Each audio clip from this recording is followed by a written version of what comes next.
Выстава жаночых партрэтаў ля фам захапляе з першых хвілін. Прычын для гэтага некалькі. Сучасныя аўтары, сучасныя тэхнікі, а ўвасабленне эксцэнтрычнае, яркае і неардынарнае.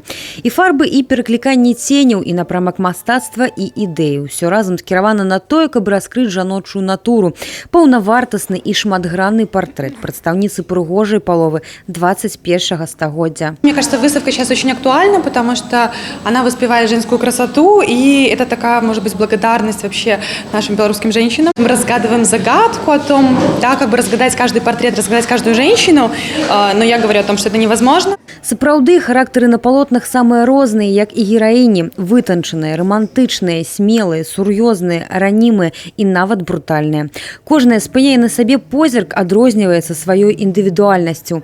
У работах, акрамя класічнага стылю, аўтары звярталіся да сучаснага. Так, мастачка з Брэста Юлія Заўгародняя представила серию довольно неординарных картин.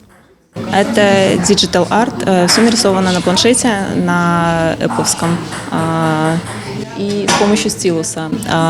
Вообще, скажем так, digital art не воспринимается всерьез, потому что он совершенно новый, и, ну как совершенно новый, относительно новый. Для нашей страны он новый, для Европы нет. Но это тоже интересная своеобразная техника, отдельная от классического искусства. Вот такой техникой у меня получается сильнее раскрыть себя и раскрыть свою натуру. Атрымаць асалоду ад жаночай прыгажосці з характэрнай ёй глыбінёй і разнастайнасцю сабралася нямала аматараў мастацтва, у тым ліку і прыхільнікі сучасных напрамкаў. Близок символизм, близка концепция. Я люблю все, что на стыке.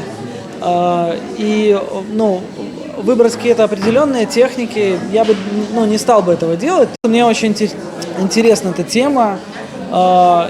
И я люблю женское искусство. То есть я для себя вижу разницу. Прысмакам пасля ўбачанага без сумненняў стане букет з фарбаў, а выснова адна. Кожная жанчына загадка, незалежна ад эпохі і павеваў моды. Упэўніцца ў гэтым дапаможа унікальная выстава ля фам.